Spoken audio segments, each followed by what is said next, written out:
Hey everybody, how's it going? It is Fandom Empire Live, special start time tonight. It's basically 10 after 10, just outside Toronto, Ontario, Canada.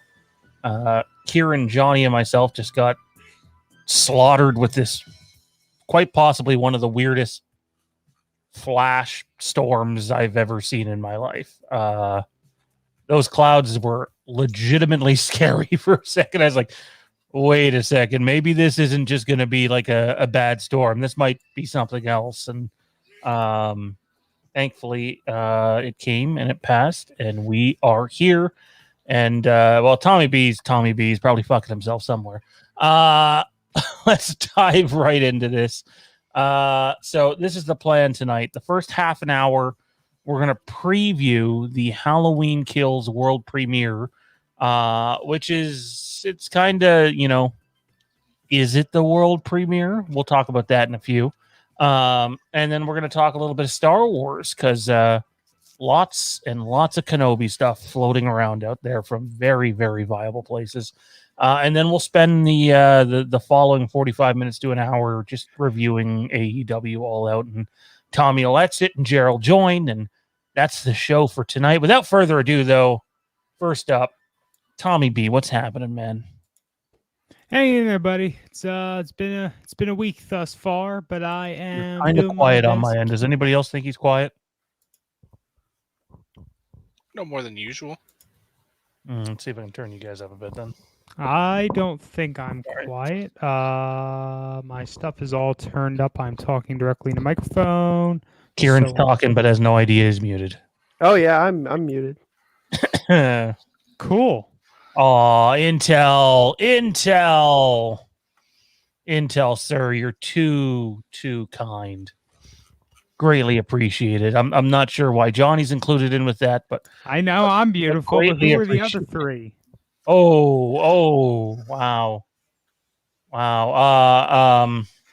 You know what? I was gonna take a shot at the Yankees, but I think I'm just gonna shut my mouth for now, and and see how the rest of the month plays out. So, because I seen Frank was in the chat. But by the way, talking about storms, I know a lot of our viewers live in some of the areas that were just hammered last week, and I've heard some pretty bad stories from a few people, and I just want to say that everybody here at the channel, not just myself, is thinking about all you guys, and fandom stuff is cool, and, you know, Halloween Kills is coming and all that stuff, and wrestling's back, and Star Wars is going to have a big 2022, but at the end of the day, none of that matters if we don't have each and every one of you. So definitely thinking about all of you and your families during this time.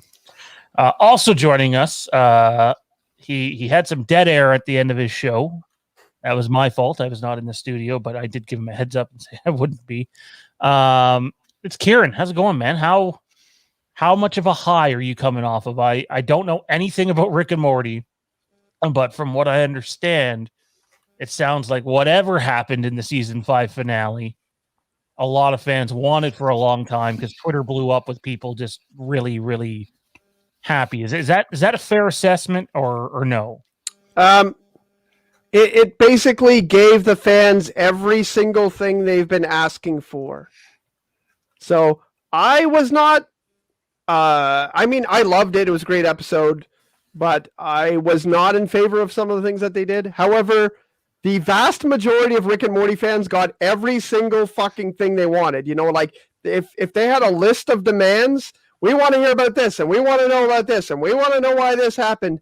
They answered 99% of those things. So it was definitely a big episode for the series. It was definitely crazy. I thought it was amazing. They definitely raised the bar up on this one. So that was great. As for today, coming off a high, I came off a day that started off pretty shitty and then got really, really, really busy, really, really, really quick. I had so many things to do today. I've honestly been everywhere and done everything. I feel like Johnny Cash today. I've been everywhere. I've done everything today. It's been a long, long day. So I'm kind of tired, but I'm also kind of ready to come and hang out with everybody here and have fun. And I thought it was great. So I thought the show was great. I was also a big fan of the AEW that we're going to talk about later. And yeah, so good show. I'm glad to be here and hanging out. So when you say you've been everywhere, did you go to the burning ring of fire, or did you avoid that today at least? I believe that song is about getting a Did you cross the desert square, man? Transmitted disease. So, are you hurt? I'm good. Will any grave hold you down? I could do this all day if you want, but anyways, Johnny Cash songs, all Johnny Cash. Yes, sort of. I'm sorry, but the fact you had to specify that just saddens me that you think our audience didn't get that right away. Oh, I thought the audience got it. I wasn't sure about the people on the panel. I mean, unless you're really questioning Tommy's taste in music, which, okay, I guess. You know what? I am actually Tommy. Have you heard any Johnny Cash ever? Okay. I was going to say he's definitely young enough that he had to have been around for the Renaissance Johnny Cash era. There's got to be someone in the chat who doesn't know.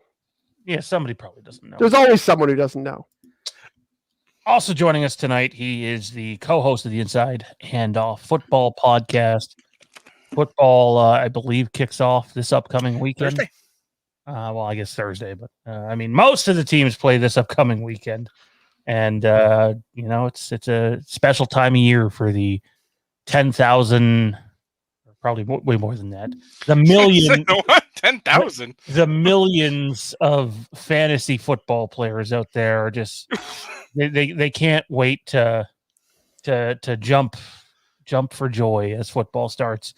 And then unless they're Kieran. And then have 99% of them whine, moan, and bitch when they don't win at the end of the day. I've had a very rough fantasy season already. Half of my players are dead. All right. Let's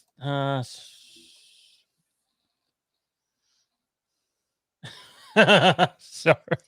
I was reading Jer's comments in the chat. And you laughed at them? Yeah, they were quite funny actually.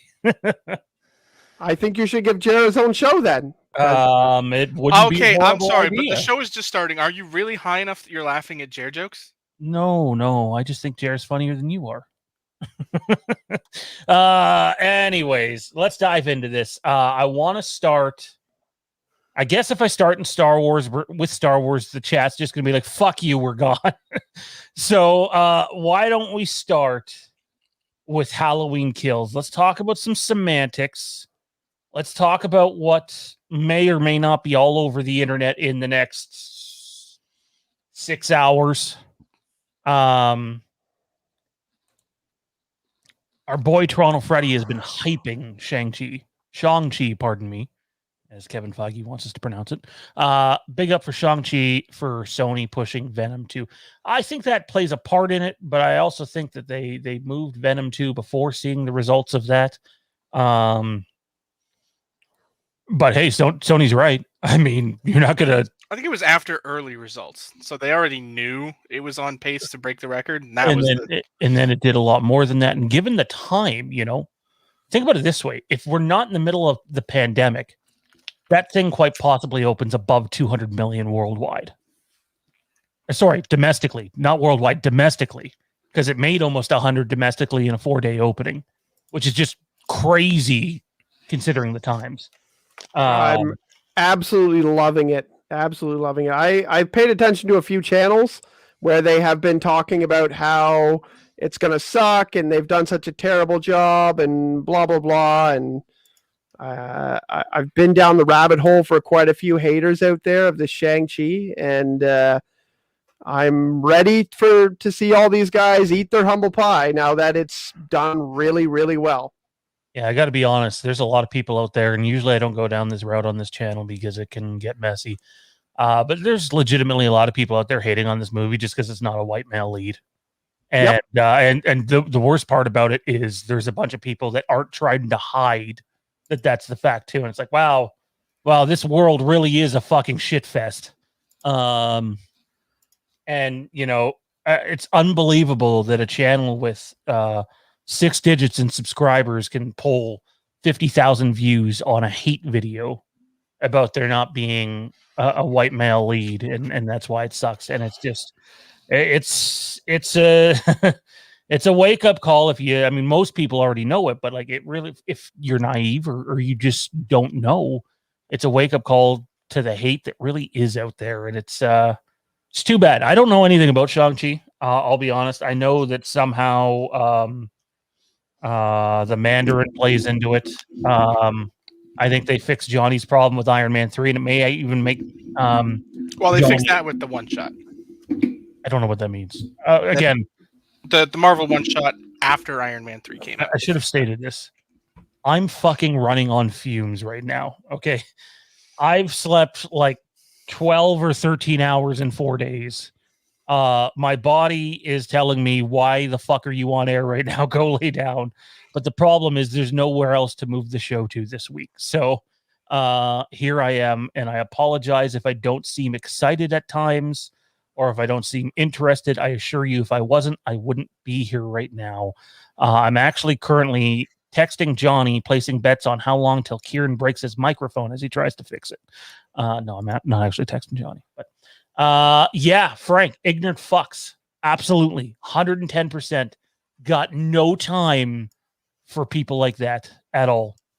But yeah, Venom moved. We're not going to talk about that a whole lot today. We'll probably touch on it towards the end as we're doing outros. So sadly, Tommy B won't really get a take on it. But in a nutshell, if I can quickly, one of the movies had to go there. And if they didn't, they were stupid. That's simple. And sadly, I think the movie that should have gone there is the movie that didn't go there. So it is what it is. Guys, the Halloween Kills world premiere is set for, I guess, technically tomorrow. Now, typically, when a movie has a world premiere, it is the first time the movie has been shown to audience that aren't friends or family or test screeners in the world. Except for this year, of course, with this movie, it's not. There are public showings of this movie and a couple of private showings for press before the actual world premiere. I don't know how the fuck that works. I don't know which genius thought that would be a good idea. Again, bus driver, YouTuber, not saying I can do their job for them. So to me, the actual world premiere is the first one that shows, which happens in 4 hours and 7 minutes from now. I don't know if you're going to see leaks. I know that part of Dune leaked, and they took it down. They were really good about taking it down. I know that I believe there's an embargo until their world premiere event, which isn't the actual world premiere, ends up happening later that day. So I think our spoiler-free review of it, which isn't from us, it's from one of our sources, will actually be a spoiler-free reaction. And then you'll get the review probably the following day or later that night or something. I know this is kind of stupid shit, guys, but if it's a world premiere, it should be the first fucking one that shows. Do you not think like that is 9 times out of 10 what happens? Any thoughts on this? I'm going to go to Kieran first. I mean, it's definitely dumb. It reminds me of when you watch that, you watch a movie on TV and it's like, it's the broadcast premiere of this movie on TV. And I'm like, I've seen this movie on TV like fucking 100 times already. I don't know. Like, what's in a name if it's not true? I don't get it. I don't have anything else to say on it, though. Tommy B, everything we've covered for a year and a half has kind of been a shit show. So why not continue that shit show, right? So, like, what's the reason they're doing this? Like, is it just being moved? I don't know. I'm a later? bus driver and a YouTuber. I'm not qualified to comment, apparently. Like, is it in the evening timing convenience? Did you look at the time conversions by chance? I know right now. I think it's. I almost said his name on air. That would have been bad. I've looked at it, but it would have been prior to the weekend that just happened, and my mind's just sort of a buzz. I want to say it's 6 hours. Doesn't sound right. Maybe it is 6 hours. I don't know. It's stupid. It is stupid. It is dumb. I mean, public showings at all is dumb, but everything else is leaked for this movie. Why not leak the movie too? I don't think that's going to happen, though. I actually think that it sounds like security is a little better there, although somehow Doom clips got out. So I think people might be safe, but at the same time, if I woke up the next morning and there was some terrible, 240 or whatever cell phone shot video of the movie, I would not be stunned at all. We know where to look. So I didn't catch that at first. Like it sort of went over my head.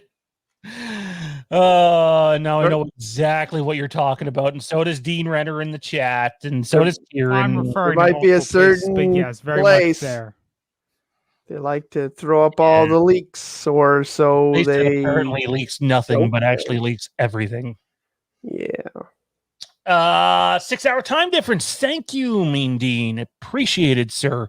By the way, I should have mentioned this off the top. If you want to support the channel, the number one way to do that is head on over to Patreon. Subscribe to us over there. We got a bunch of content, actually stuff coming out this week too. So there's an episode of the Fandom Cantina dropping this week. And then hopefully by the end of the weekend for the Fandom Addicts tier, we'll have a bunch of short movie reviews for you guys. And then I believe Sunday, it'll either be this Sunday or next Sunday, we're going to be doing Lambkin Lane. And that's going to be an explosive one. So yeah, again, you can sign up at patreon.com/Fandom Empire. But if you want to just support us here on YouTube, even though Google is crooks, you can send in a super chat, and it goes a long way to supporting what we do here. Johnny, what's your general take on this? I know you might not care, but like again, we did state off the top semantics. World premiere, you should probably do that before other fucking screenings. Yeah, it don't mean shit to me because there have been movies like I can't point to specifics, but I know there have been movies that have been released before the world premiere events. The world premiere event would be on like a Saturday after the movie came out on a Thursday. It doesn't matter because there's always people who've seen it already. Like a world premiere is just it's the press event. That's what world premieres are to me. They're a press event. Like, sure, in days of yesteryear, when the big event was the premiere, when everybody would gather on like Man's Chinese Theater or one of those other, the Globe or those other type places where it hadn't been screened anywhere else. It hadn't been shown anywhere else. Before film festivals were the commonplace thing to debut certain films, and when the premiere was just that, the premiere. Now it just doesn't. Now it's just the press event where you get to snap photos of people and confirm this and that, and you get to see certain people show up on the red carpet who you don't know are actually in the movie, that you confirm that way. And yeah, it's a press event nowadays. It doesn't. It's nothing other than that. I disagree with a lot of what you just said, but we definitely don't have the time to get into a Sean and Johnny debate tonight. But I don't disagree with Sean and Johnny. Sean and Johnny. It's a press event for sure, but the major press event, which is not announced yet, but is supposed to happen, is going to happen in Los Angeles, California, and that'll be the one where most of your major trades participate in. I mean, you'll see stuff from Venice for sure. I mean, fuck, if we have a guy in, but not that he's just our guy, he has far more and important priorities than us. But I don't know. The whole way this movie's been handled kind of pisses me off. But we're close to seeing it, and hopefully we will get to see it on October the 15th. Everybody together, everybody on this screen together anyways. It'll be a ton of fun. Let me ask you this, Kieran, other than, stuff that we might cover on the channel, do you intend to pay attention to anything that comes out of the world premiere? Or for you, is it like, okay, well, where you're different from Johnny has somehow he doesn't know if he's seen the trailer or not? I don't understand. I don't remember if I've seen the trailer or not. That makes me question everything that comes out of your mouth. And Kieran has not only seen the trailer, he's read the script. So, like, I'm assuming both of you actually would have different approaches to this. I would assume Johnny would pay attention to nothing, and I would assume Kieran just wouldn't care. I don't know. What's your stance on it? Because a lot of people in our chat have read the script. Some haven't. Most of them have. I mean, I don't feel like I can be spoiled anymore. I definitely am not going to watch any sort of grainy footage. I'm not going to watch. I actually really, really hate watching anything like that. I don't know how people ever get through that. People used to tell me like, "Oh, I got the DVD of this. I got it at my, local convenience store. It came out, before the DVD." And I'd be like, if it has fucking some asshole with popcorn walking out in front, I'm not watching it. I'm not that excited. Like, it could be the Batman, which I'm very, very, very excited for. If someone said, "Hey, I got a leaked copy, that has, the words like, only for, so and so studios use," or if it's, shot from a theater, I don't want to watch it because I don't want to see it that way. I don't want to see this movie that way. I've already been, obviously, I know everything that happens because I've read the script, but my viewing, I want to see it the best way possible. So, and we're not that far off now. We're like a month out. So, like, let's see it the way that it's meant to be seen. So I won't be watching any grainy footage videos, anything like that. And if anything comes up where they say, "Hey, now that we've seen it, like this and this happens in the movie," I already know. So basically, I won't be paying attention to what happens. I guess you're right. I would click on a clip just for the sake of, seeing if it was real. But I wouldn't go and watch any significant amount of time of the movie. I haven't read back through the script in forever. I don't intend to again. I don't intend to watch any of the trailers that have already been released again. I've gotten more than my fix. But I'm excited to see what people say, because I will say this about a place like Venice is there are some festivals that happen where everyone just says everything's amazing. And Venice isn't necessarily like that. And the films that Venice has usually had high praise for are usually really good. Venice was completely blown away by Joker, and it really got my hype up for Joker. And which, by the way, clips from that movie leaked too online, if you don't remember. They're a bunch of fucking assholes down there in Venice. They hate everything. Damn them people. Is Terrence from Venice? I don't know. He doesn't sound Italian. But yeah, no, it's I'm excited to see what people say, because there's only two possible ways this goes. Is you get people that aren't, massive horror critics that just review all movies, and you're going to get their opinion on it, which is the one I think people should listen to be honest. And then you're going to get the hardcore fan who's probably going to say it's the best thing since sliced bread, even if it's dog shit. I could see the hardcore Halloween fan seeing Busta Rhymes for the first time, just being like, this is the best shit ever, man. Trick or treat, motherfuckers. Or something along those lines. And whereas, if it's a movie site that just reviews all sorts of movies, I think you're going to get a more legitimate review of the actual movie itself instead of the franchise or the ongoing story or whatever, and what it's like as a motion picture.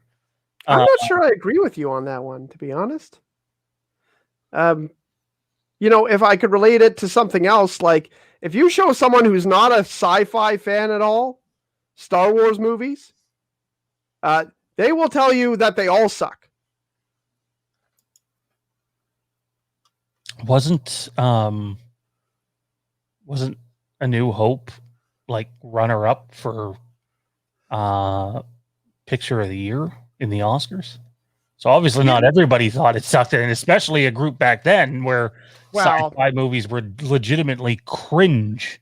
I'm talking about now. I mean, at the time, that was a revolutionary, I assume that was a lot like when Avatar came out and everyone was like, that's the fucking greatest movie I've ever seen. And then they saw it in not 3D and they were like, actually, it's not really that great.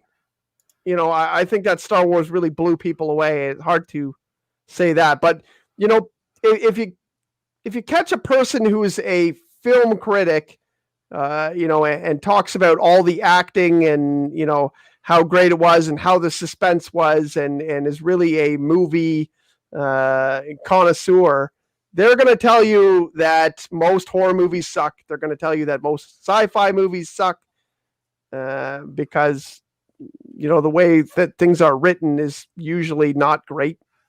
So I think I would rather go with the Halloween fans' opinion.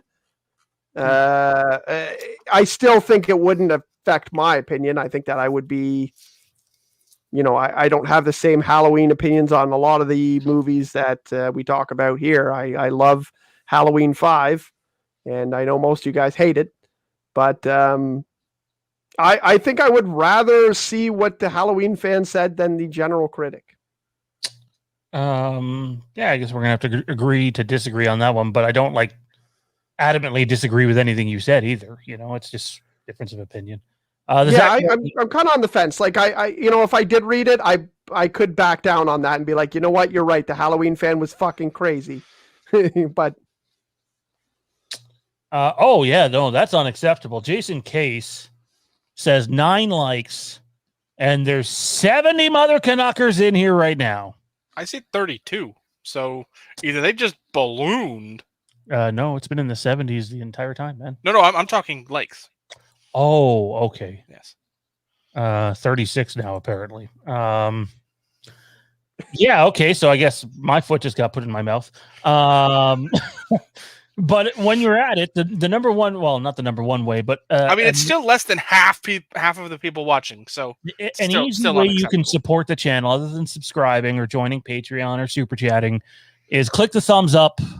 We can move on with the show and continue what we are doing.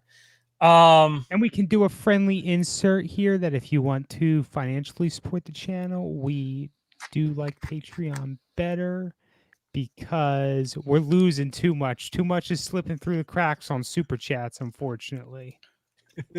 Fucking dude. Like the fucking video. Fuck. Click it. That's a way to get that done, isn't it? Aw, 7 people left. Oh well, people don't like being told what to do, even though nobody was telling, we were asking. Anyways, Halloween Kills world premiere. Someone sent in a super chat. It was the Zacharoni. When's the first showing happening? It happens in just under 4 hours time.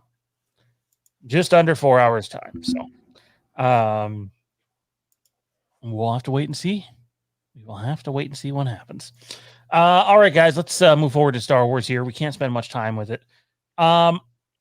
So apparently there's a lot of Darth Vader shit going on. I'm gonna warn, and we'll keep it to Kenobi since we already knew he was in that.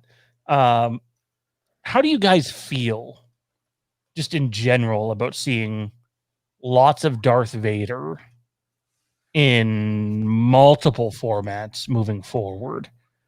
Some people might be like, well, new characters, fuck Vader, it's been overdone, we don't need him anymore, yada yada yada. And I know Kieran doesn't have the highest opinion of who's in the Vader suit. But Tommy, how about you, man? Like, are they gonna overdo Vader? Because it sounds like he's gonna be in just about fucking everything next year. So I'm not exactly opposed to seeing, Vader at the forefront, and even if we end up, I'm not saying like equal, but a significant amount of Vader in this mini series, I'm totally for it. I kind of question why they called it Kenobi, and not something else, and paint like two storylines together over the mini series and have them meet up for their duel at the end. But I'm cool for it. It's going to be a little bit different, and I think it's still something to look forward to. I really want to see. Not that a direct streaming mini series gets a massive amount of marketing, but I'm looking forward to seeing how they end up advertising this. Kieran, how about you, man? Do you think if Vader starts showing up on everything, it might lose its uniqueness? Because to this point, they've done a fairly good job of not plastering him over everything. I think that this is the Star Wars formula. I think they like to take your favorite action figure character and make more action figures for him. And that's kind of always been it. I'm not surprised at all. There's not really very many reasons for Boba Fett to be in The Mandalorian. I mean, where they're going with it is great. But there wasn't really a lot of reasons to have him there and to do the things you did with them. I think that Darth Maul was really good in Rebels. Like, he's probably as good as Darth Maul's ever been in Rebels. But do I think they like to shoehorn him in as many things as possible? Yep, because they can make more action figures. They can make the same action figure and just change the card. Say this is the Rebels one. So that's kind of annoying. Obviously, I love Darth Vader as a character a lot more. I popped big time when he showed up on season 2 of Rebels. Was it season 2? Yeah, the end of season 1, actually.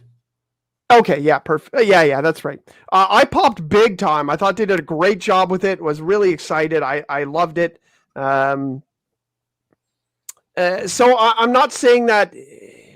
I'm not saying I don't like that they're going to do things with Darth Vader. I'm happy if they want to make an in-between suit for him. Something that it's been told that he might have a little bit of a different transformation there. Maybe he'll have a helmetless something going on with a burnt face because of course, they got to show Hayden Christensen is fucking. I'm just going to stop it. I know you know, but I like the idea. Who knows if it'll be acted well? I'll give you that. It could end up being a shit fest. But I like the idea, like, speaking just of the characters of Vader forcing Kenobi to look at what he created, basically. Yeah, if it could be like, if he wants to horrify Kenobi, look what the fuck you did to me, you asshole, and remind him of what happened, I think that'll be a great moment.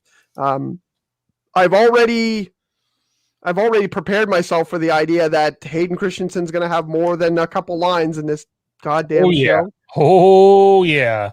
It sounds like he is significantly in it. The last few weeks, or a couple of weeks specifically, sounds like it's just been him, McGregor, and a few others. So, we have seen Vader previously without his mask on, and I'm not talking about episode 6. take off my mask and I'll just die. I'm talking about Force Unleashed. At certain parts, he actually loses the mask and he keeps on dueling. That's not canon now, though, right? No. Or No. was it ever canon? Yeah. Force Unleashed? Yeah. Anyways. I'm interested in seeing if they go that route, though, like he's actually dueling without the mask on. Yeah, I think that's where they're going to go, and I think they'll have an interesting new look for him. It'll be an in-between, which won't make a lot of sense because episode 6 they just throw it on him. But yeah, or when is the timeline on the show again? It's fucking basically Star Wars, right smack dab in the middle of Revenge of the Sith and A New Hope. So okay, 10, 11 years after Revenge of the Sith. But anyways, I don't know. I think that that's what they'll do. They'll have a maskless version so they could show the actor. Most actors do not like to be covered up by helmets, i.e. the Mando, or many other characters. They like to show the face. It makes it so much better for acting and showing emotions. I think they should prop the helmet back on because I don't want to see Hayden Christensen's face. So, but I'm sure Sean will be very happy with it and think that he's a perfect actor. And that's all I'm going to say about it. I'm curious to see how good he could be, or how bad he could be. I feel like there'll be no excuses after this. He's a helmetless Darth Vader who you might get bits of his natural voice shining through. But it'd be really hard to fuck this up. So if he does, there's no bad line this, bad line that. It's true. They're gonna movie magic the shit out of his voice, and Well, it's hard. It's gonna be hard to fail. The whole fucking movie, considering today's filming took place at an indoor swimming pool. So, yeah, if you didn't like green screen or blue screen before, I got bad news for you. That's this whole series, that and the stagecraft, I believe they call it. There are some physical sets. They've been all over the place on the internet, but I couldn't believe when I read they're legitimately filming at picture Donovan pool or something. It's like, okay, interesting. But yeah, Tommy, let me ask you this before we go to Johnny, and then we'll exit you. Are you worried that they're going to show Vader too much in this series? As you just said, this is a Kenobi series, but it sounds like this is general public knowledge to the point where major trades have picked it up. Vader's in the movie. Kenobi's in the movie. You already know Luke, Leia, Uncle Owen, and Aunt Beru are all in the movie. If Leia's in the movie, Bail Organa's probably in the movie, although I have no confirmation of that. We know there are Sith Inquisitors. That's been highlighted a bunch of times. It seems like there's a whole hell of a lot happening here for it to just be Kenobi. Series. You just said movie 10 times. Well, I mean, it was supposed to be a movie trilogy at one point. So yeah, well, that didn't happen.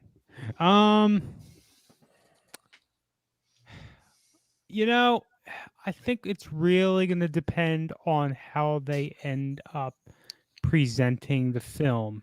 If you want to say, well, yeah, Kenobi's the protagonist here. Vader is the immortal antagonist as always for Obi-Wan, Ben Kenobi. That's how this is going to play out. It's going to be like an extension of what we already know, but we're going to get some more exposition on that relationship prior to we see it play out in A New Hope. I could be cool with that, and yeah, I could be cool with seeing Vader a lot in this. Now, if they end up presenting it all, and I don't think this is going to happen, similar to how they presented. Now we're going to jump from Anakin. We're going to jump to Obi-Wan, and you're almost presenting Vader not as an antagonist, but as an anti-hero. Then I'd question it. But it doesn't bother me. I'm excited to see Vader in this way, and I do hope that there's a significant amount. I hope we get that exposition on how they end up finding each other, falling into the right place. I hope it's not something that gets squeezed in at the end. Like, here's something 10, 15 minutes, final scene to close out the last episode. Oh, you, and then execute laser sword scene. Yeah, we don't need to see none of that. We need to see something that culminates, comes together in an explosive. I did it. An explosive climax. Hang on. I think I got something for you here. Oh, that's fucking awful. I couldn't even say it in a straight face. Oh. And on that note, Tommy, where can everybody find you, or perhaps not find you at? Well, you can find me going and fucking myself tomorrow, getting my or explosively climaxing. Yeah, I know, right? Oral surgery. So that's going to be fun. I'm really looking forward to that. Don't bother me next couple days. I'm probably going to be high as a kite. Yeah. Fandom Empire Den, all of our Facebook groups and or pages, Twitter and Instagram at TommyB1650. Alrighty, man. We will we'll catch you on the flip side, dude. Appreciate it. And that was our boy Tommy B. Freddie, I have no idea what you were going for here. Plenty of pornos suck. Fill me in, brother, please. I'm lost. Contextually, I think that made sense when he said it. Yeah, that's why I missed it at the time. So, Erica says Kenobi was a key piece in Vader's creation, and Vader ended Kenobi's life. I'd be shocked if there was no Vader. Oh no, Vader is already confirmed in the series and heavily in the series, and it sounds like. And this is the last Star Wars question. It's going to go to you two. It sounds like they want the audience to see how much this guy has to suffer just to stay alive. Like, I think a lot of people just assume for years, okay, well, he's in the suit or whatever, and that's just it. He's in the suit. He needs the suit to live, which is true to an extent. But as we sort of seen in Rogue One, and what's evidently clear now is that's not the case at all. It doesn't sound like he spends an incredible amount of time in the suit. Any thoughts? I do know that I don't know if it's canon now because canon's all mixed up, but I do know the suit also makes him less powerful than he could be because the Emperor was afraid of that, right? Well, lack of limbs will do that too. So, and I don't mean I mean the suit actually makes him less powerful.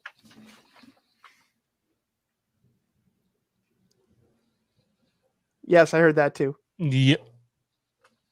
That was a good one. Yeah, but general rules with the Force is people that have prosthetics just don't have the same. Skywalker's obviously being, an exception to the rule. Just the same. No, there was a white rabbit I thought about chasing there, but I'm just going to let it go right past. Good job. Was that a fart? Oh, did you guys hear that? Did that come over the stream? If you heard it as well, it's safe to say that, yes, they probably heard it as well. All three of us just farted at the same time, guys. Yeah, we'll call it a fart. It might have been something else on this end over here. But anyways, without further ado, one of the other co-hosts from the Inside Handoff podcast. Shit. It's Jared. How's it going, man? It is going well. Can you guys hear me okay? We got you. All right, perfect. Yeah. I guess the thunder signals my arrival. Shazam! Man. I was going to make a Sting joke, but you're not wearing face paint. All right. Let's just have at it here. Let's dive into it. AEW All Out. Anything's on the table. We can each dictate some topics. Kieran is the freshest to see it. So I'm gonna go to you first, man. Where do you want to go with this? Honestly, I think, I know where we're going to go. Like, hey, these people appeared, and hey, this match was obviously great. I wanted to highlight the Statlander Britt Baker match. I thought that match was fantastic. It kind of low key stole the show for me. Like, I thought it was Chris Statlander's best match that I saw, because I've always kind of been intrigued with the character that she has, and I like the way she pulls it off. It's the same sort of thing as, Orange Cassidy, where you're like, but how do we take this all seriously, some of this stuff? And I thought that she was awesome. And Britt Baker's just been going on a tear. Like, she originally, I thought she was a pretty good talker, and she had a good gimmick, like a old fashioned I'm a dentist gimmick. But man, not only has her ring work gotten better, but the legend of bleeding all over the place and fucking going at it and really digging in and working really hard to get where she is. I thought those two had a fantastic match, so I'd love to hear what anyone else thought about that one. I remember I took a break, so I watched the first probably 6 months of AEW. And then the pandemic hit. It might not have even been 6 months. I don't know what it was exactly, but then I stopped, and I didn't come back until probably about 5 or 6 weeks ago. And I remember Britt Baker wrestling, and so for me, it's okay, I've seen you 2 years ago, and I've seen you now, and I don't know if I want to use the name Trish Stratus, because I don't think I'm as high on Trish Stratus as a lot of people are. But holy crap, is that woman's as a let's not compare those. Britt Baker can work. I was gonna say, and that's where I was going with that too. Is her wrestling as a average wrestling fan is so much better than me watching her a couple of years ago. Complete night and day. And then the other girl, Chris Statlander, is that Statlander? Stanlander? Statlander. I mean, she's your perfect powerhouse female wrestler. I dug what she did, so I really enjoyed the match. I don't think I'd go as far as it stole the show for me, though. Jared, how about you, man? Okay, one kind of hidden part that nobody really talked about that match. Orange Cassidy very rarely cares about things. Let's put it that way. I mean, he's a very lazy wrestler, hands in pockets. He's just there, right?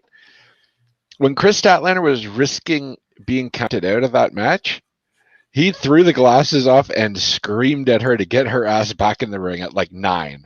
And it was just phenomenal because the crowd popped for it, and it just super investment stuff. And I thought that was a really cool addition. And I loved the finish. The Pittsburgh Sunrise, obvious, hint, and leading into the lockjaw and all that. And just I like the fact that it took a little bit more to beat Chris Statlander, because I think Statlander hasn't lost a match in AEW, I think they said, or something along those lines. She's maybe lost one, maybe.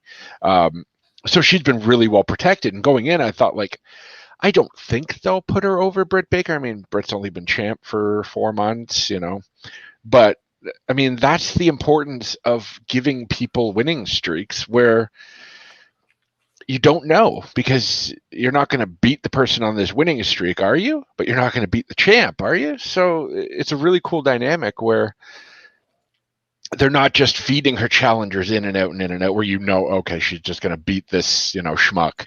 I mean, I thought Statlander had a relatively good chance of maybe winning the belt. Makes sense. She's on a winning streak. She's popular. So I think that added to my enjoyment of the match. And the rest of the show was just phenomenal. I mean, my one concern with AEW pay-per-views, and they tried to mitigate it with the Paul White QT Marshall, there we go, match, was they just keep hitting you with stuff non-stop, and it's oh my God, I need a break. You know, so I it was would like a perfect. bathroom break match that literally is long enough to actually go to the bathroom. Exactly, right? And I guess the idea was depending on timing of the pay-per-view, that was how long the Paul White match was going to go, because that was the purpose. You know, we need you to cool them off. 4.5 hour pay-per-view. Sure, let's put the bathroom break on right before the main event. Yeah, and even then it wasn't enough for me personally. It took me a good 10 minutes to get into the Christian Omega match. It was a 4-minute match. Yeah, right? And that's your bathroom. But like, I mean, yeah, watching that at home, sure, okay, 4 minutes, take a quick leak, grab a drink, you're good. You're not going to miss anything. Stadium, and in Johnny's you're case, not even going to get in the line in 4 minutes. Yeah, oh, at that arena, completely. Can you imagine? You know, just going to get popcorn or anything, just, you know, there's dozens of people in front of you, and then all of a sudden you hear the bell and you're like, oh shit, main event time. And then, you know, you see the end of the show with Adam Cole and Bryan Danielson, and you end up shitting yourself. So, I mean, I think overall the show was fantastic. That tag match is probably one of my favorite tag matches ever. The first half of the show was good. It didn't do anything it didn't need to be, if that makes sense. Like, everyone served a purpose. I mean, Eddie and Miro was fine. It was a good opener. I mean, it was what it was. It wasn't going to steal the show on that card, so they didn't try to. Explain that, Johnny. I enjoyed that match more than I thought I would. Miro and Eddie was... It's better than he's saying. Like, I understand, like, you know, as an opener, like, but let's not, like, yes, okay, it gets overshadowed by the things that come after it. But that was a really hot open. That was 14 minutes of a hoss fight that was absolutely intense. Okay, I thought you were going the other way with that. I would agree with you, Johnny. Yeah, I thought it kind of was there too. I mean, I'll be honest, I liked that match better than the Moxley match. Oh, for sure. I'd say that's, and you're probably not wrong in that opinion, and you probably share it with a lot of people, because let's be honest, Satoshi Kojima is just a random Japanese guy you've never heard of. I will not take any Satoshi Kojima slander on this show, okay? I mean, for people who know who he is, like I do, like you do, and Kieran to a certain degree, okay, that match makes a bit more sense, because you understand that, you know, he's a legend. You know, he's a legend in Japan. I mean, Excalibur tried to put that over on the mic during the intro, but kind of got overshadowed by everything he was saying.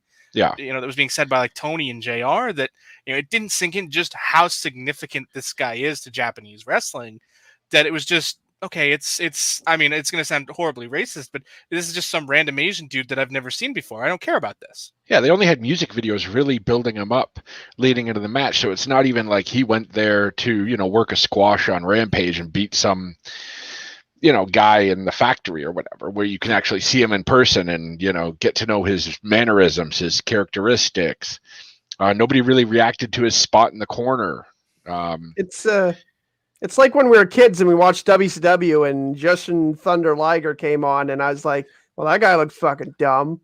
I bet he's not. And they're like, he's a legend. And I'm like, to who? And then I grow up and find out, like, you know, that he's like, you know, he is a legend, a very, very legendary wrestler. If you've never seen the PWG thumb in the ass spot, there's a 10-man tag in California with guys like Aleister Black, Pete Dunne, Matt Riddle. He was also in there. Tommaso Ciampa. All these, you know, main event relative stars now in this tag match, you know, a couple months, maybe a year or two before they got signed by WWE. And Liger is in the ring with Chuck Taylor. And no, he's in the ring with Ciampa. And he stands in the corner and sticks his ass out. He saves Chuck Taylor from the spot. Ciampa's going to give it to Chuck. And yes, Liger comes in. He's like, in. No. Do it to me. Yeah. And just ass the out in the other corner. To stick his thumb right in his ass. Except it creates a train. Each next guy comes in, sticks his thumb in the ass of the guy in front of him, and they go all the way down to all 10 guys. Liger marches around the ring with everyone following him in a train, and then he shifts his hips and everyone does a front bump.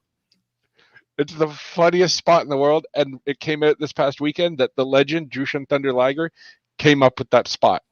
I find it, I mean, the only part of me that's like, oh man, it's more like, people didn't know that. Like, the first time I saw that spot, back in 2016, I guess would have been like the fall of 2016 by the time the DVD finally came out, because of course it was a PWG show. It's in California. More like We never get to see that. 2018. We never get to see that until September, October, and it's like I saw it and I'm like, that's Liger's spot. He called that spot.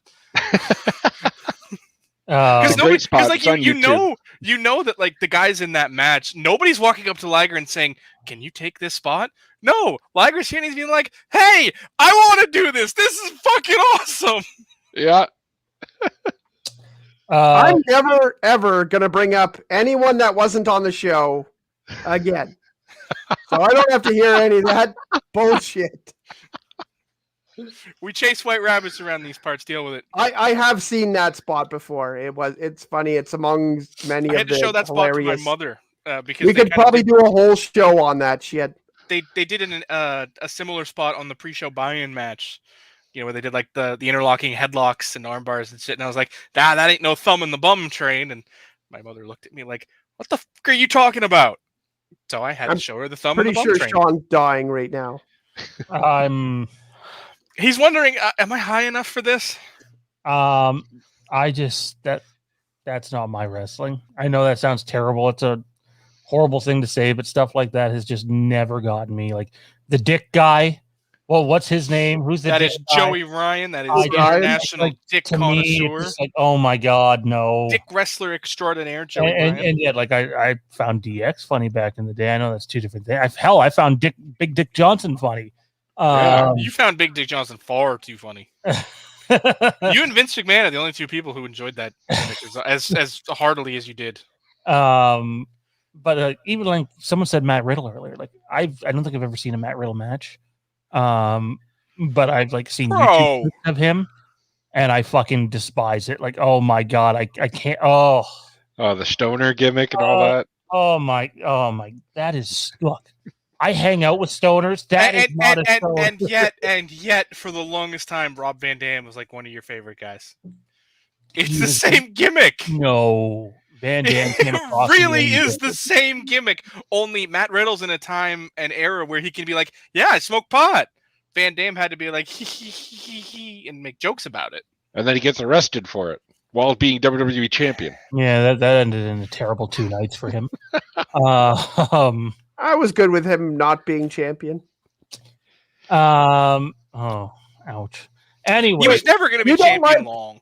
You don't like gimmicky crap, but you think that Rolling Thunder is cool? That's the dumbest fucking move.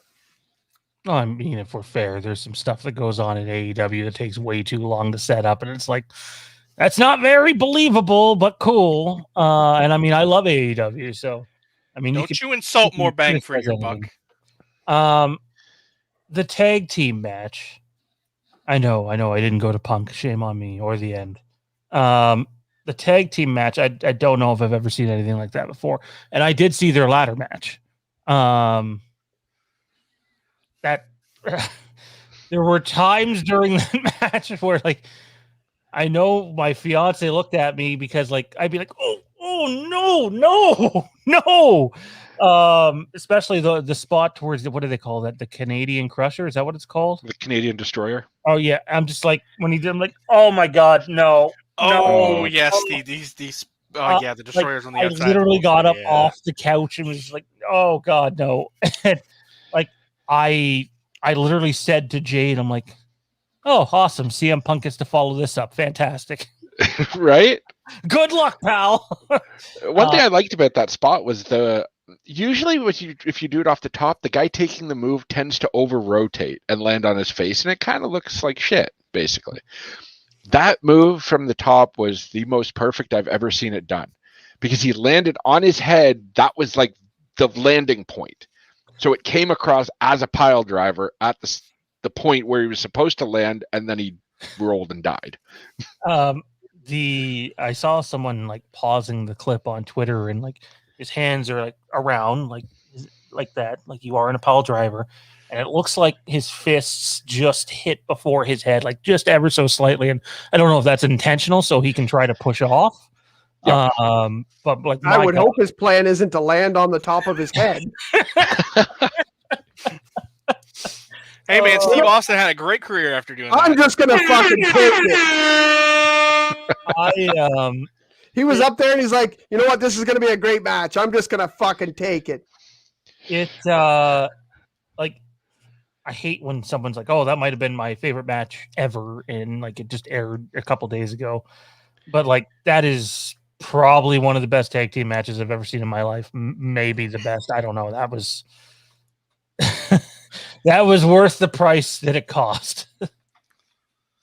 I think one of the reasons why that was better than most of the when you watch the Bucks versus the Lucha Brothers, you normally get what people call the spot fest or the, you just get the crazy acrobatics and stuff like that. But, when Penta, walked in front of Phoenix and said, let I'll take the fucking boot, and, having their masks just fucking mangled and bloody, and all the times that, they, were able to convey, emotion in that match was much more than normally the Lucha Brothers can do. Now, I mean, I love them. I'm really, really big fans of the Lucha Brothers. I think that Phoenix should go, Phoenix should be a singles wrestler after watching his latest, run of singles bouts. That fucking guy can beat up 3 guys like no other wrestler. How he can be in and out of the ring, jump out there, come back in here, do a move on this guy, run up, jump off there and do another move to that guy, get back into the ring. Fucking unbelievable. But yeah, they did something that they don't normally do, which is really get a very good, strong story out there with this match. And I think that's what put this one over top of the ladder match, various other matches they've had with the amazing tag teams that are in AEW. So that cage seemed to have a lot of give to it, and was also very tall. That was the number one thing that started like, that's not your typical WWE cage. Yeah, there was no middle support bar. I was like, how are these guys climbing this cage with that much give? And he just climbs up in 4 seconds. Because it's properly built? I guess, but there's a lot of give there. And I'm like, wow. I like how it, the WWE cage often has a gap in between the apron and the outside where someone can really get stuck, but it looks like it's not built for that. The AEW one looks like it's specifically built so you can do those spots. It's not like the guy's fucking pinched there and then should just escape under the bottom. It's built to go straight down so that you know where the gap is at all times. Yes, the gap's still there, but it's not, you can't push the cage out and make that gap bigger. Yeah. Whereas the WWE cage, you can, and it's the bottom that pulls out and not just, part of the fence. You can push the fence out and make a bigger gap, but it doesn't really create if you step into that gap, you're not going to break your leg. The fucking Brett versus Owen cage is the best, though. They would just fucking bring back that thing. Have you seen the suplex from that match recently? Off the cage?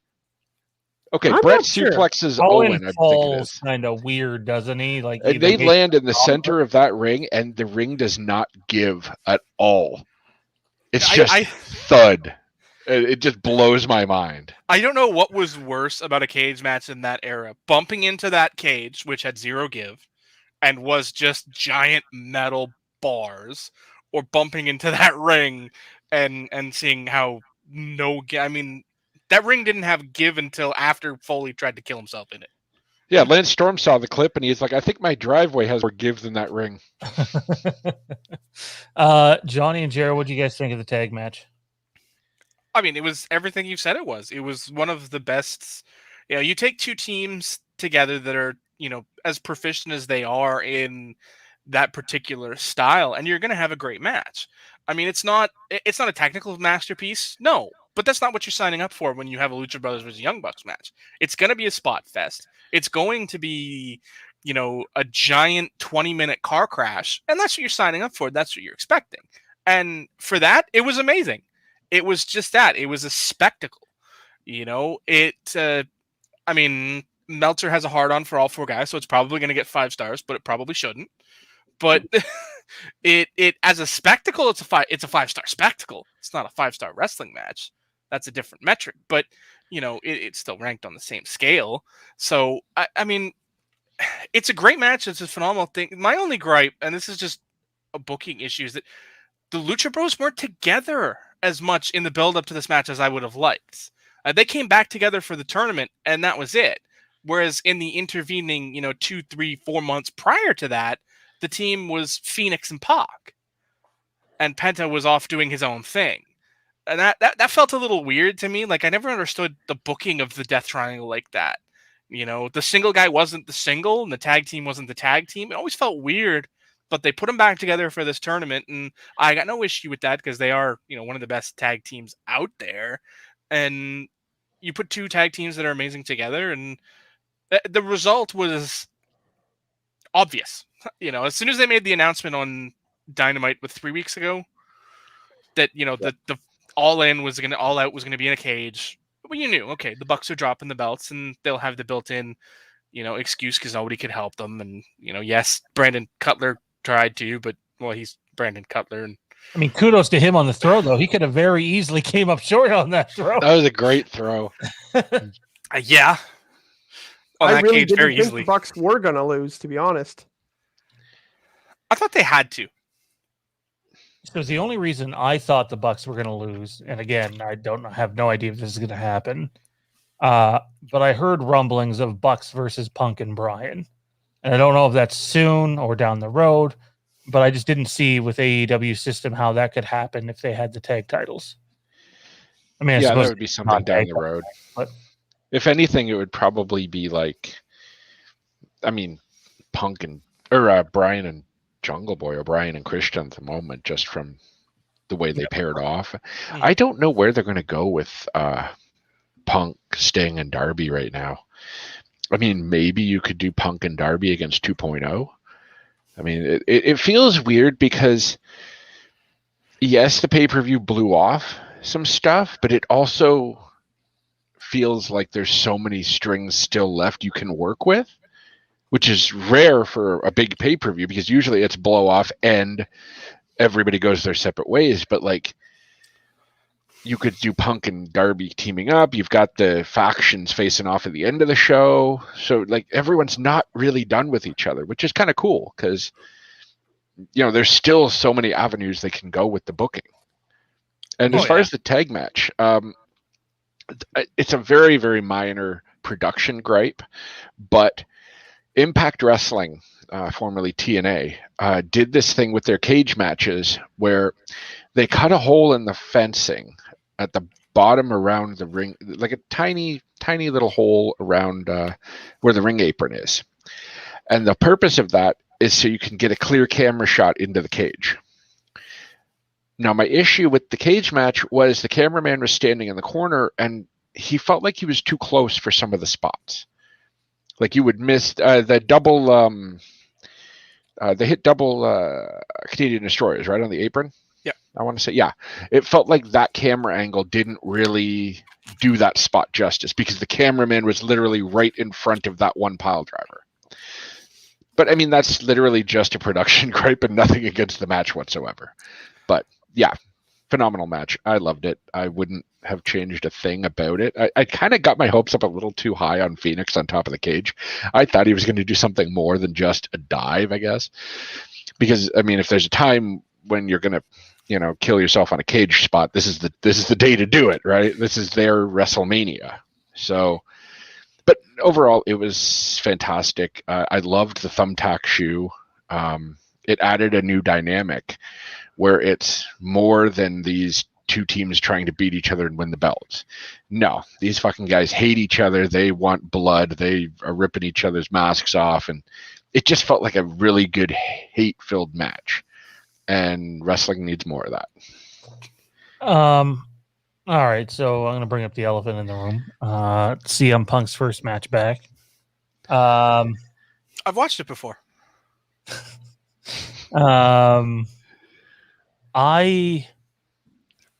It was everything it needed to be, in my opinion. Was it the best match on the night?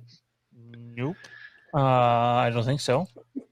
But I definitely enjoyed it. I would love to say that, yeah, I realized the tribute to Bret Hart and Sean Waltman, aka X-Pac, aka 123 Kid, as it was happening, but no, absolutely not. And even when things first started to come out from it, I was like, oh, okay, a couple spots, and then no, someone put the video side by side, and it's like several minutes of that match is 5 different major spots. and I thought that was just really, really cool because I mean, Bret Hart's my favorite wrestler of all time. CM Punk's number 2. So I'm biased. I loved it. I thought it was everything it needed to be, and I think Punk will only get better. Obviously, I'm not going to sit here and say that was his best match or anything, but I was happy. Kieran? What are we talking about? I was busy commenting about Jer in the comments. No. There. Punk versus Darby Allin. I thought it was just in general a great match, and my favorite moment was the sit-up moment. I thought that was fucking hilarious. Yeah, that was very good. I liked that. It was a good match. I want to say that I was a little bit disappointed, but that was only because I had built it up so far in my head that it probably was some incredible expectations. I like a lot of the spots. I liked how it ended, but I feel like, I feel like that was a match. Like, it didn't seem like a pay-per-view match to me. It seemed to me like that could have been a Rampage match or a Dynamite match. Like, it could have been if they did his first match on Dynamite. There wasn't a pay-per-view coming up. They didn't wait. They could have done that as a regular TV match. I didn't see it as anything spectacular. I mean, if I had to go through all the matches on the card, that'd probably be like my 4th or 5th favorite match on the card. Now, that's not to say it wasn't a good match. It just didn't feel like anything special, and I would attribute that to some ring rust. I mean, we'll stay on this, but I saw definitely Ruby Soho look like she had some major ring rust as well, and I think that she's fantastic as well. I think that she's a great wrestler. I'm super excited about her being on AEW, and I'm super excited about Punk, but I feel like there had to be some sort of rust because something didn't seem completely right about that. It wasn't exactly what I wanted. Jared, Johnny, who wants to go? I mean, the match itself was fine. Fundamentally, it was exactly what it needed to be. I mean, I thought watching it that the match had a familiar tinge to it. Like, that's what I thought. I thought maybe at the time watching it, no, I couldn't tell you. Watching it live, I couldn't say, "Oh man, this is the 1-2-3 Bret Hart match from Raw in '94." No, I couldn't tell you that, but I could say that some of those spots were familiar. And looking back on it, yeah, okay, they were extremely familiar. Like seeing some of those, shot for shots, of the different spots, they were slightly different in certain areas, but they were the same in all the important ways. Like even the facial expression Punk had after the opening exchange on the lockup, with the armbar and what have you. It was exactly the same. And I will say this though, this is my only gripe about the match as a whole, and that is that some people should not wear tights. CM Punk is one of them. I don't know, like I understand that he's going for something different. He did the shorts in Ring of Honor, and then he did the trunks in the WWE, and now he's doing tights. But good God, man, give up the tights. Do something else. It just doesn't.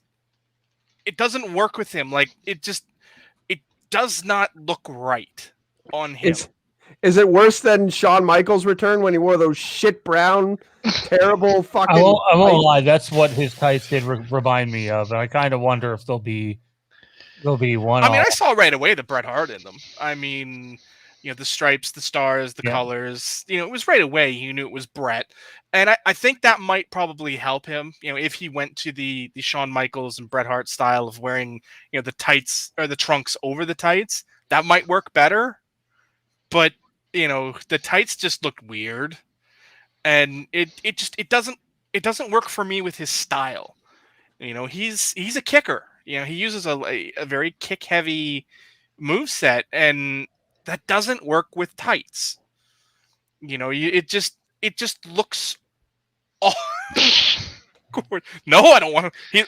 I think he looks like the Disco Inferno now. That's the problem. I thought that I'm with you. They didn't look like Punk. I was 99% sure he was going to come out with I call it UFC style short, not baggy, but like that type of short, similar to the Lesnar. But when he came out, wearing the sweater and the pants, the tights, my response was, okay, when's he taking the tights off? Yeah, you would ask that. It did not look right. At the end of the day, though, the biggest thing though is just because it's something new, and it doesn't. It just doesn't look right on his build. Like his style doesn't lend itself to tights, and I mean, will I grow accustomed to it? Sure, I grew accustomed to him in trunks. After I do think the design on the tights does make a difference because absolutely, yeah, for sure. And I think this probably sounds stupid. Like, I can't believe we're getting into fashion here, but like if there was some sort of like trimming at the top to separate the colors, or some sort of lines that went horizontal as well, or stars on the ass as well. That goes back to wearing the tights or the trunks over the tights. They were a little plain for sure. You pointed out Shawn Michaels when he came back wearing those god-awful brown tights in Survivor Series. It's because he didn't have the tights. That was one of the few times where he was just wearing the tights and not the trunks. The trunks were the same exact shade and color of the tights. It all blended into one giant turd. And it looked like garbage. Okay, but can we acknowledge that this isn't part of the match? This is a Punk appearance thing. But I mean, that is part of the match, though. Oh no! Aesthetics are a huge part of the match. If you're spending your time critiquing a guy's outfit, you're not focusing on the match the way you should. Like, you got what you expected from Punk, and the look is as important as the match.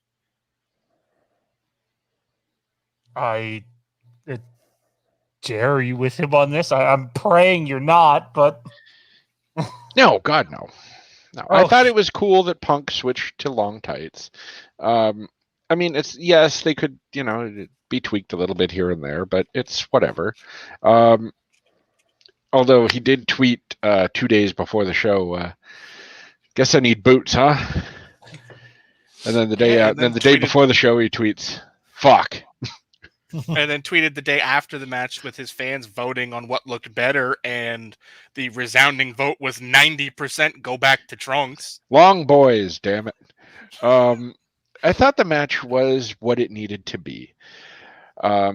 Darby proved that he was on Punk's level, which was kind of the story going into the match more than anything.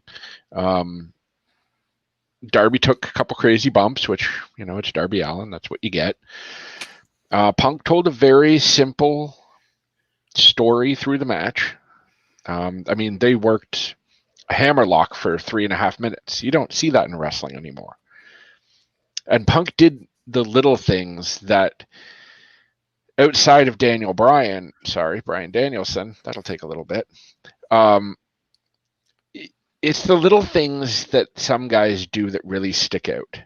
There was a spot like a couple minutes in when Darby was working the hammerlock, and Punk rolled through and was still in the hammerlock, and they got back up, and Punk kept trying for the snapmare, but Darby was moving his head to this side. So Punk moved his head and kind of almost nudged Darby's head to the other shoulder. Like forcefully. So he put Darby's head right here so he could hit him with the snapmare to take him over.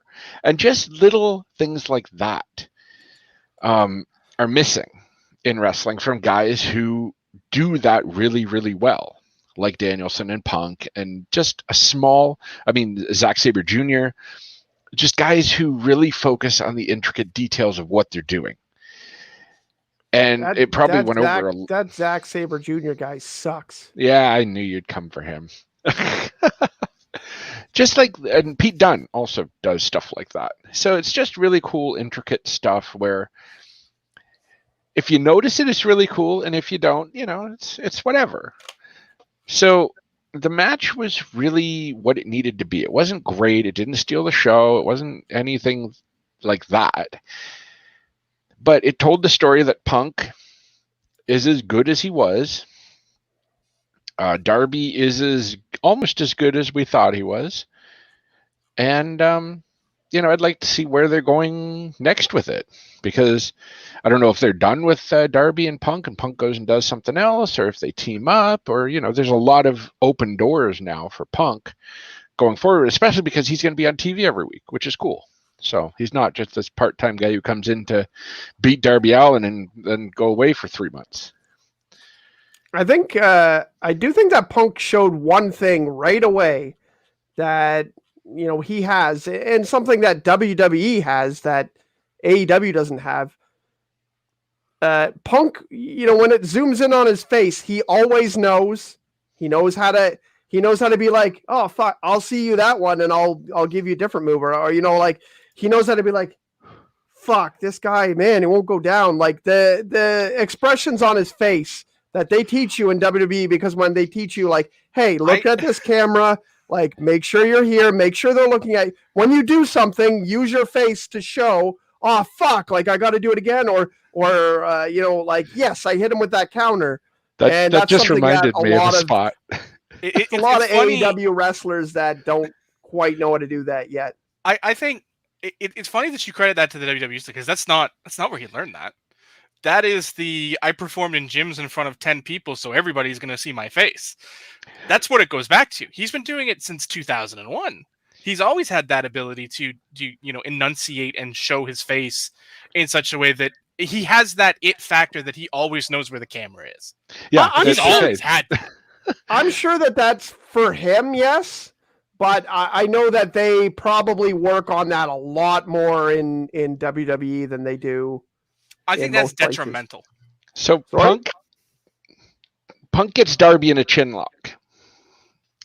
And the corner camera is on Punk. Punk looks and sees the camera. And he leans in to tell Darby the next spot. He looks over and he sees the camera. They're going to be able to see his lips. Punk moves his head and puts his head directly behind Darby's head. So he's basically talking to the back of Darby's head. But he leans in close enough that you can't see that he's calling the next spot. Because he saw the camera in the corner. Fucking awesome. So good. I feel like that's when you're a pro's pro, right? Oh, yeah. I was going to say that. I mean, you guys might call me biased here. I don't think it was the best match on the card. I think it was probably the third best match, in my opinion, maybe fourth. But in terms of the match that told in my opinion, that had the best storytelling, I thought it was that match by a country mile. I just think Punk is that much better than a lot of other people at telling a story. I honestly felt, even though I definitely know it wasn't, and they're both, a little bit of a different build, I felt like I was watching Bret Hart during parts of that match. And I mean, now I guess I know why. But it was a very tactical, type of match until the last 5 or 6 minutes. Yeah. Nothing. Jared's lit up. It did what it needed to do, and it didn't do anything more than that. You saw the story in it, but that's because it took you back to that subconsciously. It took you back to that Bret match. So you had that tie that you didn't even realize you were seeing. Yeah. But it had that effect, like, this feels like a Bret match, because it was, and that to me, it was a good match. It did exactly what it needed to do. It made Darby Allin a bigger deal than he is. It put him on that next level, just like Bret did with the Kid on Raw that night. It put the Kid out there with, the guy, one of the top stars in the world at that point, and said, you can do this at that top tier. Now, granted, this is different because, that's Bret Hart at the peak of his everything, whereas this is, Punk coming back after 7 years and proving that he's still got it. So it's not quite the same, but it is the same. But it did everything it needed to do. I mean, can I put it that high? God, no. It was probably for me, third worst match on the card, fourth worst match on the card. But that's because everything else was so damn good.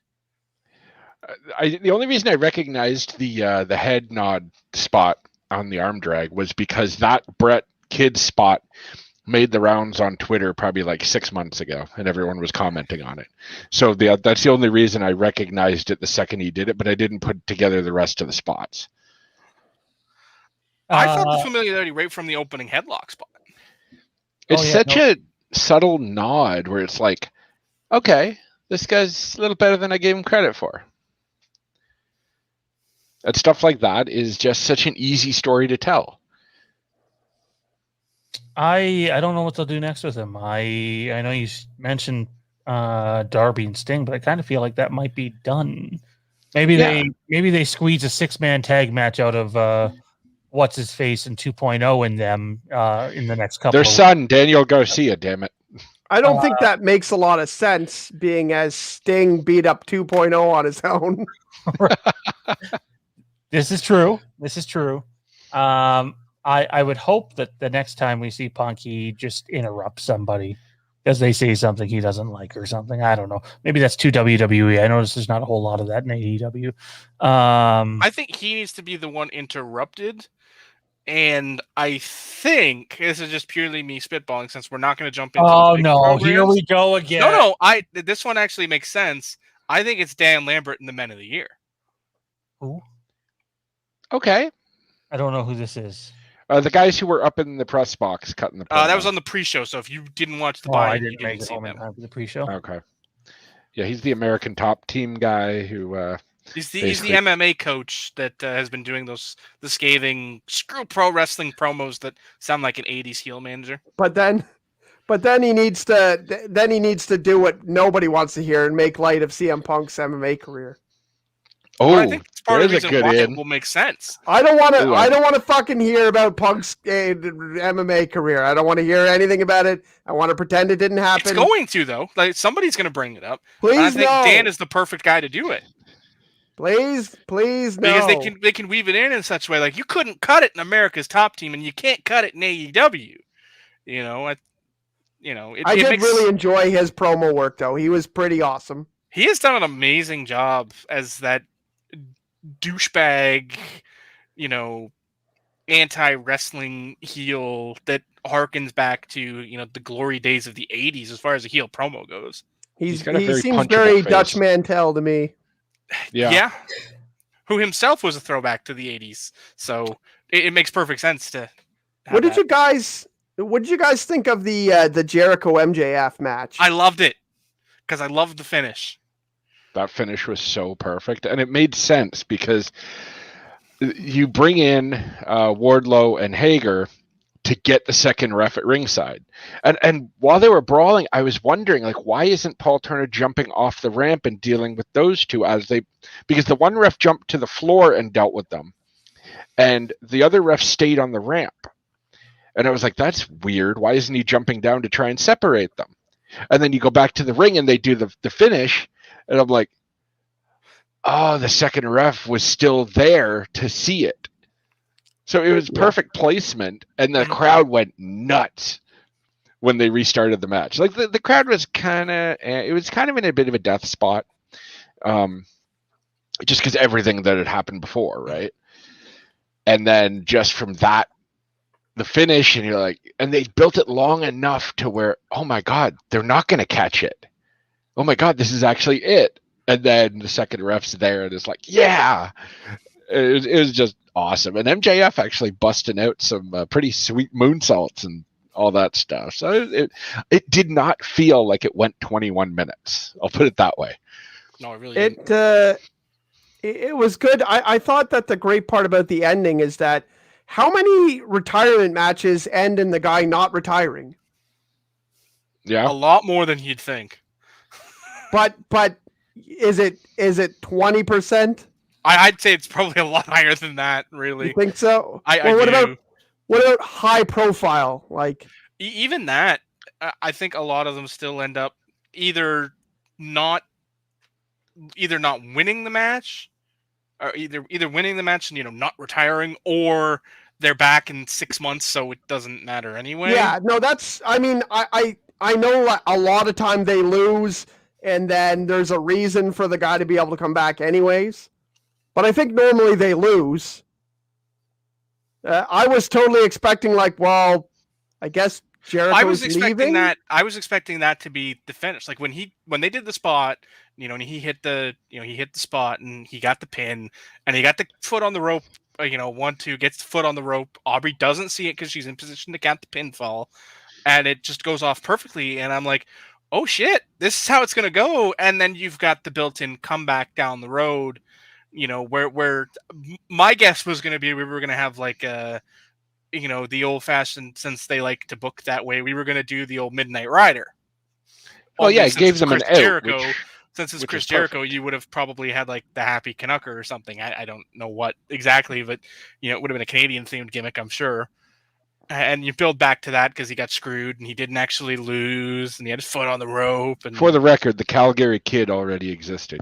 The Calgary Kid does already exist, but The other smart thing they did with it though was constantly say he will retire from AEW. So he's going to Japan or he's gonna go do this.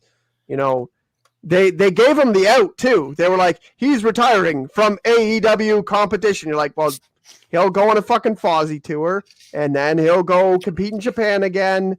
And then I think that just gives them. I have a feeling that that's going to be their shtick going forward as far as career matches go, just so that way they don't end up in the inevitable Ric Flair situation. It's smart where you build up the retirement and they're like, this is it, they're retiring and they're done, and then we're gonna go shaft Australians for $100,000 to tour with Hogan and bleed all over the country, and then TNA calls you up and throws another couple $100,000 at you to bleed around the ring with Mick Foley. So. I thought it was done really smartly. It made me believe that could be the ending, and it sounds like it made you believe the same. So they obviously did a great job. I never get tired of watching MJF work the arm because it's something that just doesn't happen. Yeah, and his entrance was legendary. Oh, it was beautiful. I mean, I sat there and was watching it, and the countdown started, and I'm like, that's not Jericho. And Mom's looking at me like, yes, it is. Of course it is. It's his countdown. He's always like, no, that's not Jericho. And it's Jericho's last match, and I was just like, you son of a bitch! I love you because you're beautiful and you're a gorgeous heel, and where have you been all my life? It was perfect. I loved everything about the entrance. Now I'm going to play Johnny for a second. Wait, Jericho's or MJF's? MJF's. Jericho's was fucking terrible. Jericho's was not good. It was horrendous. Holy fuck. Was it an issue with the guitar? I couldn't really tell what it just sounded fuzzy. The issue was there was a guy doing a solo throughout the fucking song instead of fucking playing rhythm guitar like it's supposed to be. Yeah. Okay. The issue, that's exactly what I was going to say. I said to you guys in the chat too. I'm like, if you're going to sing out, if you're going to play a guy out to the ring to a song the crowd is going to sing, play the song as it's written. Don't riff. Riff on the end or riff on the start, but don't riff in the middle. He riffed technically, we're riffing on the entrance. Yeah, he riffed on the square. That was terrible. No, what MJF was wearing, it looked like a costume bought from fucking Dollarama. It's like, that's his gimmick. That's the beautiful part of it. It's his Burberry, beautiful $1,000 except for jacket that looks like it was purchased at a Party Giant. It did look like it was $5. He definitely hit up the Spirit Halloween before the show. I mean, I don't know if Spirit Halloween carries anything that cheap. Anyways, let's get to the end here, guys. The main event. I'll be honest, match was cool. It was what it needed to be. Kenny Omega won. I was happy with that.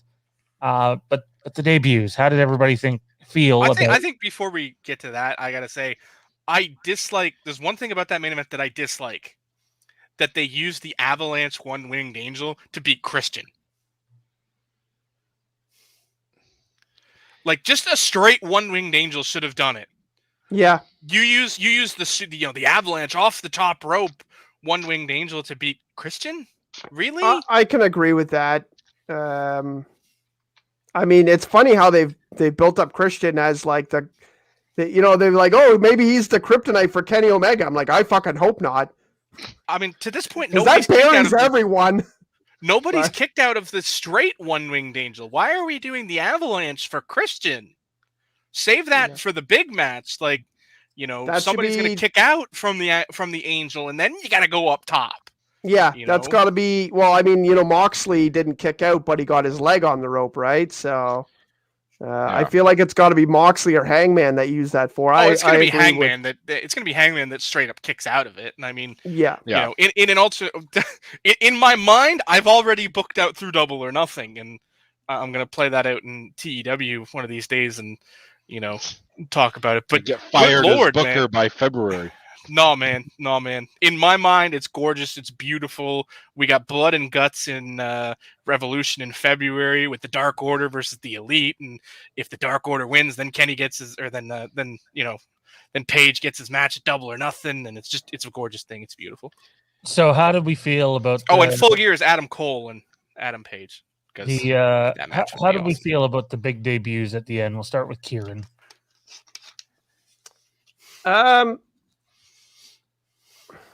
I mean, I would. The problem with Adam Cole is I feel like I don't want to see Adam Cole as a sidekick. Yeah, you have to say it. It's mandatory. What? What did he say? What? Every time you say Adam Cole, you have to follow it with Bebe, or it doesn't count. Can I keep talking now? Yeah. Okay. So after Adam Cole, when he came out and was like, "Cool, I'm cool with the the Elite and stuff like that," it made me kind of like, this is only going to work out if somehow Omega gets out of the way and Adam Cole is like the leader of the Elite. I don't know what's going to happen, but I don't know if I want to see Adam Cole as a sidekick. He's not. As I said, I don't think he has to be a sidekick. This is one of those times where not knowing the history hurts. I know the history of the Elite and all that. No, but I'm talking like the history of AEW, because if you follow the history of AEW, you have to follow BTE. You have to follow being the Elite. The history goes back to that, and they pointed that out even in the promos and stuff, that there were callbacks to it. Like the specific point of Adam Cole of when Kenny was talking about nobody can beat me unless they're not here or they're retired or they're already dead. He was talking about Adam Cole because Adam Cole was dead. He died. Yeah, I know. He was murdered. I know they murdered him, and he was laying on the floor by the Young Bucks in Reseda, California. Which has anybody watched the opening of this week's BTE? No, I did. He was he was dead for 4 years, and he was looking for Super Dragon. He looked for Super Dragon in Reseda, and why does my mouth taste like Monster? Alrighty then. Kieran, though, when he inevitably beats Malachi Black, Malachi has no one to blame but himself. He shouldn't have given Kenny that spell.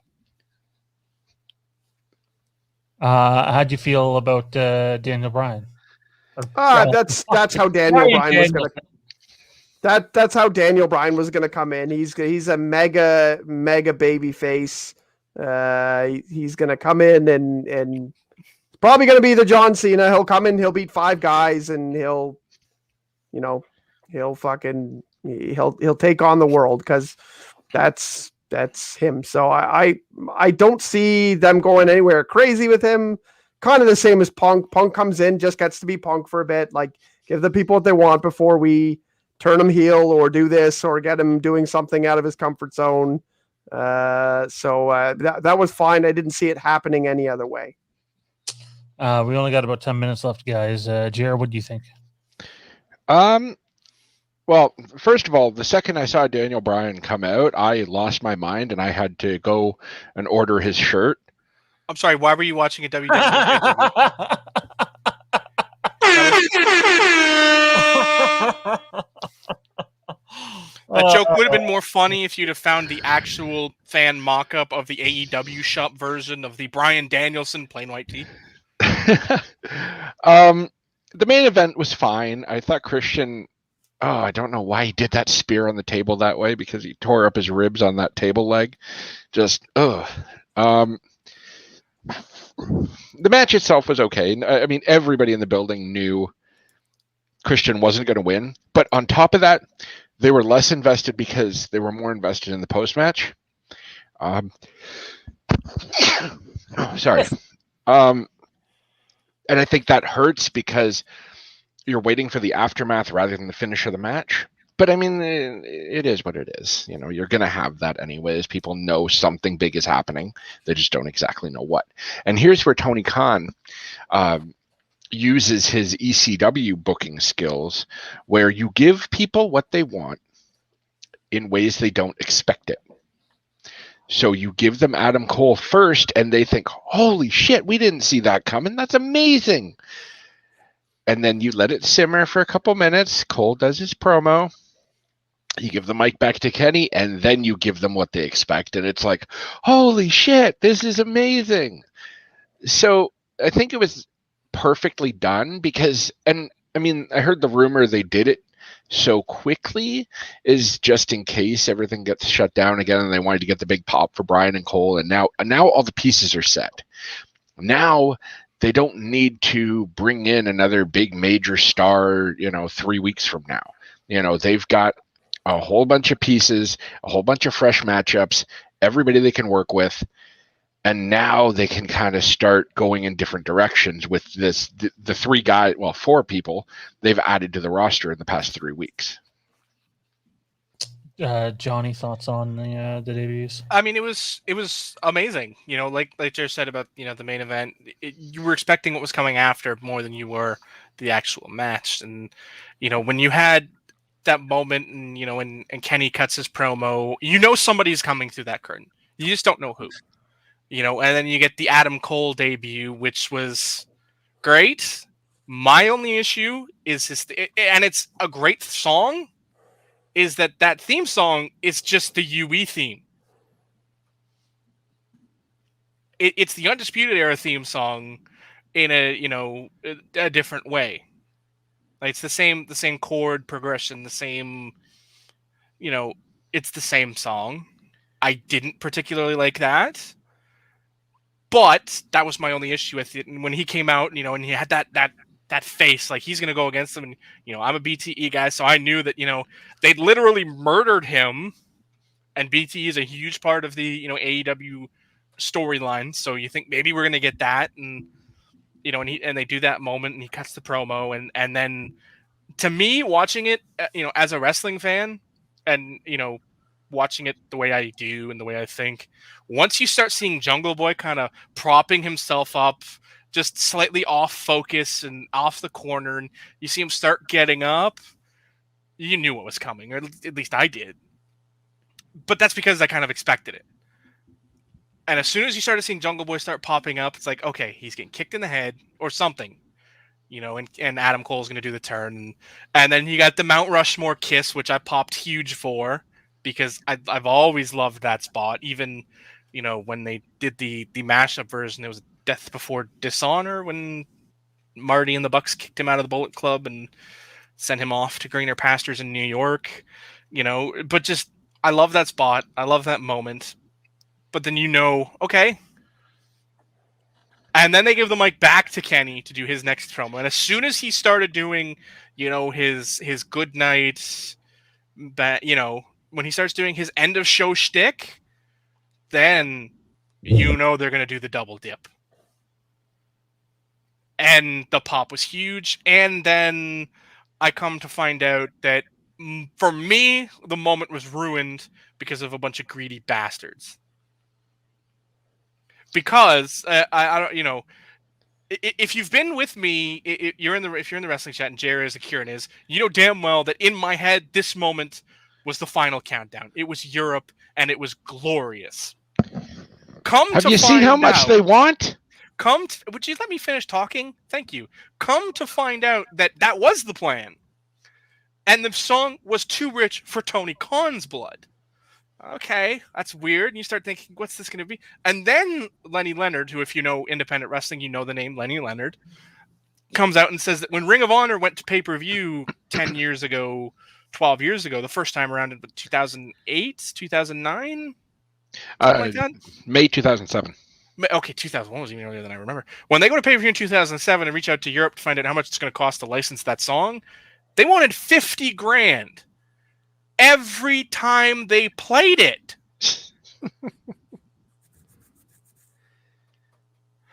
I mean, assuming that's the same price they want in 2021, I don't blame Tony Khan for going with the Ride of the Valkyries version that he did, because, you know, it was okay. It was, you know, it's Ride of the Valkyries. There's only so many ways you can do that song, because it is a classic, and you know, obviously you only have to pay the band that's recorded this version of it, so you don't have to pay any rights because it's a, you know, public domain song. So have at it, have fun. But you know, that moment was ruined because, you know, it to me, the moment was so much bigger when it was the final countdown. Even if you play Ride of the Valkyries into that, like I was humming mashups in my head all day of how can this work, and well, that was a lesson in music rights, I suppose. Guys, quickly, last take homes from this pay-per-view. We have less than 3 minutes here. Jer? It was great. If you want to watch it in 2 viewings, I would recommend splitting it up a little bit so you don't get burnt out. But go watch All Out if you haven't seen it. It's a phenomenal show. We got Dynamite, Rampage, all sorts of great stuff coming. It's a good time to be a wrestling fan. So savor this, enjoy it, love it. Wrestling's awesome. Johnny? It's literally a 10-match card. Watch the first 5, stop, watch the last 5, and you're golden. No, I mean it's one of the best pay-per-views I've ever watched, top to bottom. You know, like I said, when CM Punk and Darby Allin is, you know, probably you're on a 10-match card right in the middle, then you know that, you know, everything else was that good. And it was, you know, so there was not a bad match on the card. The Battle Royal was horrendous. I'm sorry, I thought that was terrible. It's terrible for you because you're not invested in any of them. It has nothing to do with invested. It looked like a lot of those girls don't know how to wrestle. And if you're going to watch the match, you don't know those women, so you don't. 22 minutes for a Battle Royal seems like a lot, but it's not. Jamie Hayter got killed on a spear, or she gave a spear. There's a spear in the middle of that match that was phenomenal. Skip the rest of the match, but that spear just blew my mind. 2/3 of the women I in that Battle know Royal I are said this better than earlier, almost but anything in WWE. Ruby did not look that great in that match, and I'm a big fan of hers, so definitely not hating on her. There was a couple times when she was throwing an Irish whip and looked like she didn't know what the fuck was going on.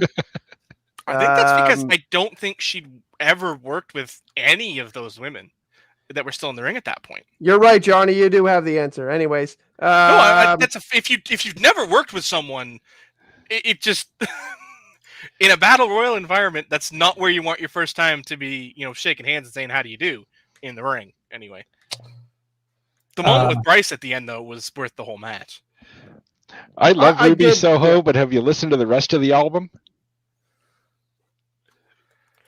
Yeah, paying for the rights for these songs is awesome. I'm actually really coming around to the Best Friends using the Pixies. I love that song, but I was not a big fan of it as an entrance to begin with. I don't like it for Orange Cassidy. I've been really coming around on it. I like it.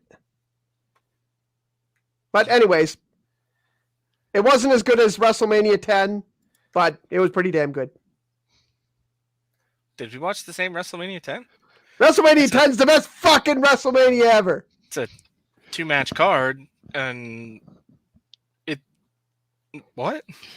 I'm gonna Doesn't go matter watch what Macho Johnny Man and thinks. Crush and cry myself to sleep. Thanks, Kieran. Is that the one where Yoko falls off the ropes and Brett wins? Yes. There's Yeah. The Brett There's- Owen match is great. It's a 2-match Oh, show. yeah. It's a 2-match show. Watch the opener and watch the ladder match and skip the rest. Johnny doesn't know what he's talking about. I mean, Jer's right. Crush and Randy Savage, Falls Count Anywhere was great because he literally hung a guy by his boots to get the finish in a Falls Count Anywhere match that was actually a last man standing match where the guy was on his head. And Was it the WrestleMania before that Crush versus Doink? yes. Evil Yes. Doink? Oh, Yeah. man. Oh, man. That is one of the 2 worst WrestleManias ever. Don't ever watch WrestleMania 9. Yeah, that match Go, was that whole pay-per-view was just woof. Oh Go man, carve your eyeballs out with a WrestleMania, fork. WrestleMania 11 is Not as much bad better, as- but at least Diesel and Shawn was good. Hey, LT and Bam Bam was good for what it was. Yeah.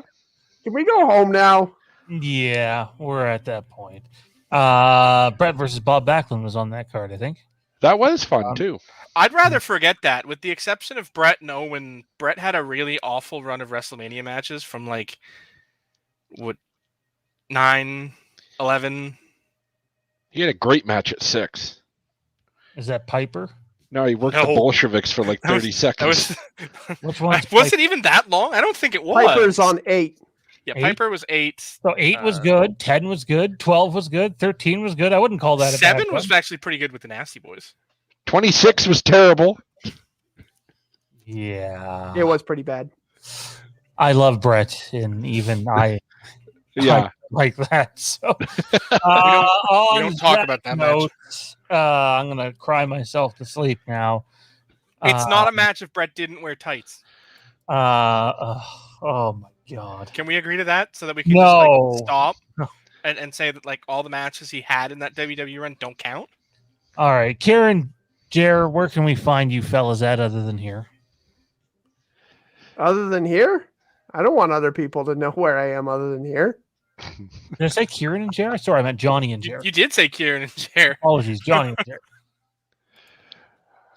You can find us on the Inside Handoff Football podcast. We cover NFL news, notes, predictions, fantasy, all sorts of stuff. It's about almost 2 hours every week. Come check us out. I am on Twitter at Handoff Inside for the podcast, and for my personal Twitter at Jamie Virtue for all my hot wrestling takes.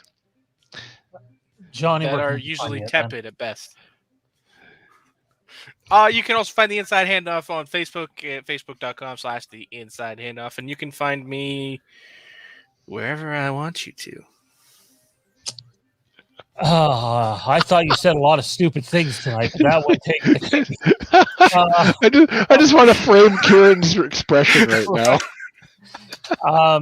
Kieran, where can we find you? I'm gonna assume it's not where Johnny wants you. That was poor choice of words. The thought was right, but it didn't come out that way. Kieran's not going to sleep tonight.